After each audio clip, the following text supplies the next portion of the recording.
Welcome to the Book of Enoch, where we're going through the Book of Enoch verse by verse, because the Book of Enoch is by far the best example of what it will be like in the days of Noah, just like Jesus said that the end times will be like the days of Noah.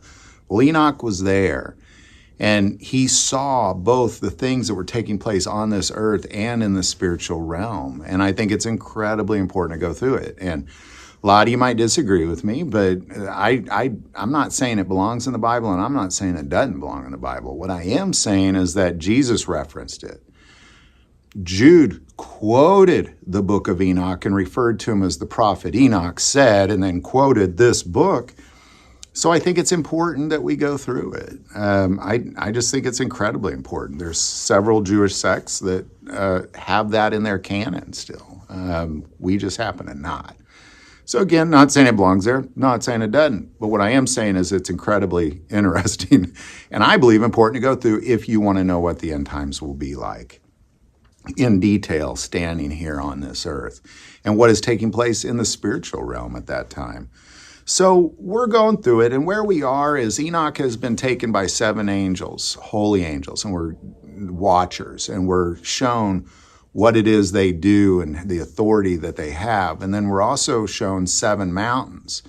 And these 7 mountains represent 7 principalities of wickedness on this earth, Satan being that 7th mountain, the center mountain. And all of this is shown to us. And then Enoch sees the bottomless pit, the place where they are put and bound for 1,000 years. And he's shown this by Uriel, who is the mighty angel with the key in Revelation 20, who opens that and casts them in there because he is over Tartarus. And now what we're seeing is he's taken to another place, because the bottomless pit is a temporary holding place. There's a permanent place for them, and this is what he's about to see next. So we're going to pick it up where we left off, Enoch 21, starting verse 7.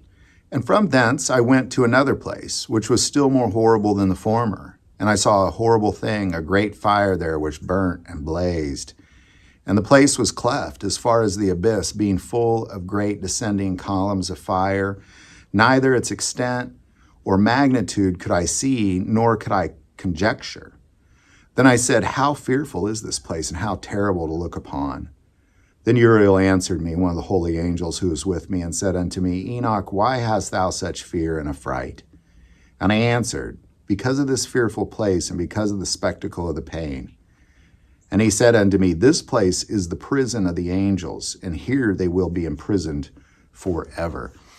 So I want you to kind of think about what we're actually seeing here. And if you watch the last episode, what we're seeing is we're seeing the places where spiritual things go when there is no place for them. Because God created the earth for us, and he created heaven for him and the angels and all of his creation, all of it, not some of it, all of it.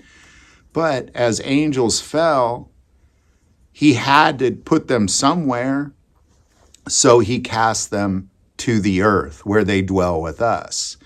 And what we're seeing now is we're seeing the places that spiritual things begin to go. So for example, the temporary holding cell, the bottomless pit, we just saw. Now we're seeing hell, literally, where not just the angels will be forever, those fallen angels, but also where the spirits of man will be as well. And we're going to see that in chapter 22, where we go, where the places where we go, the holding places for us when we die and we're not of this earth anymore. It's really important that we see these things, because we have to understand as we walk this earth and we go through tribulation, we're going to see things playing out, but we have to understand what's really taking place, which is there is a spiritual war between 7 principalities of holiness and 7 principalities of wickedness.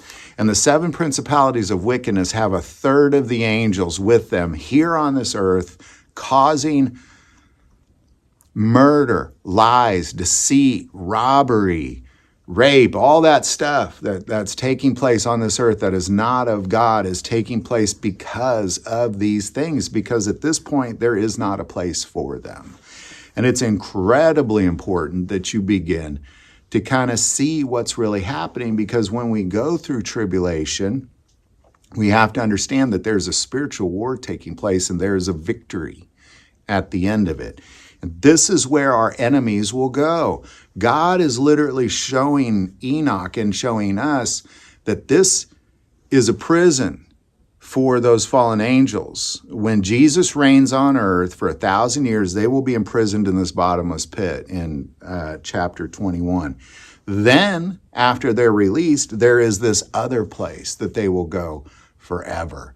And that's what we're looking at here at the end of chapter 21, is that place. And you might wonder, well, why would God show Enoch these places? Because what we're about to see is where the spirits of men go. And it's important that we understand, heaven is a real thing.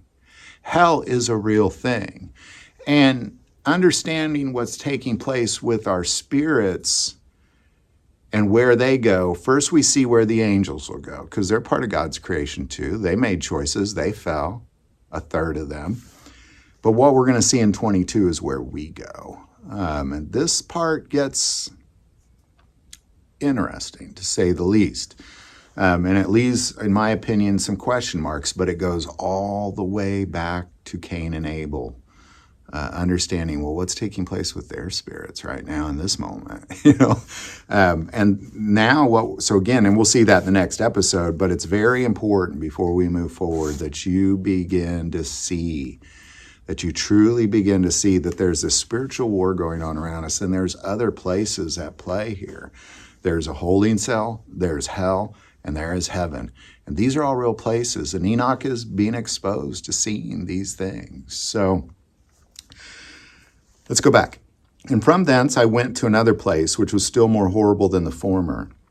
And I saw a horrible thing, a great fire there, which burnt and blazed, and the place was cleft as far as the abyss, being full of great descending columns of fire. Neither its extent or magnitude could I see, nor could I conjecture. Then I said, how fearful is this place, and how terrible to look upon. Then Uriel said to me, one of the holy angels who was with me, and said unto me, Enoch, why hast thou fear and affright? And I answered, because of this fearful place, and because of the spectacle of the pain. And he said unto me, this place is the prison of the angels, and here they will be imprisoned forever. So I want to take a moment and take a look at Revelation and what he says about what the book of Revelation says about these places, because we saw in 20 the bottomless pit, but we also see in 20 the principalities of wickedness being released after 1,000 years and them going to this place now. So let's pick it up in Revelation 20 verse 7. Now when the 1,000 years have expired, Satan will be released from his prison and will go out to deceive the nations which are in the four corners of the earth, Gog and Magog, to gather them together to battle, whose number is as the sand of the sea. They went up on the breadth of the earth and surrounded the camp of the saints in the beloved city. And fire came down from God out of heaven and devoured them. And the devil, who deceived them, was cast into the lake of fire and brimstone, where the beast and the false prophet are. And they will be tormented day and night forever and ever. And then it picks up on what happens to the spirits of men, which is where Enoch picks up as well. So we're just going to quit there and pick up those spots next. So we've seen the holding cell. We've seen this permanent place for the fallen angels. What about the humans? Let's take a look at that next. So, hey, again, continue to join us. It's fascinating here. Thanks for joining us in the cave. It's a very snowy, cold day here.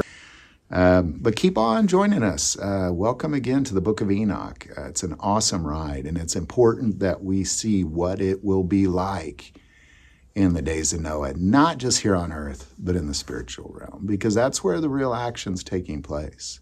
A very minuscule part of God's plan is taking place here on earth. So there you go. Any thoughts or insight on any of that, definitely put it below. Do want to take a moment and say to most people who watch the channel, hey, they're not subscribers. Click that subscribe button. It greatly increases the algorithm and our ability to get these messages out. That link is also below. But the most important part of this channel is we take prayer requests. So please don't ever, ever hesitate to send that in. Thank you for watching this episode of God, Family, and Guns. And as always, love God, love your family, and love guns.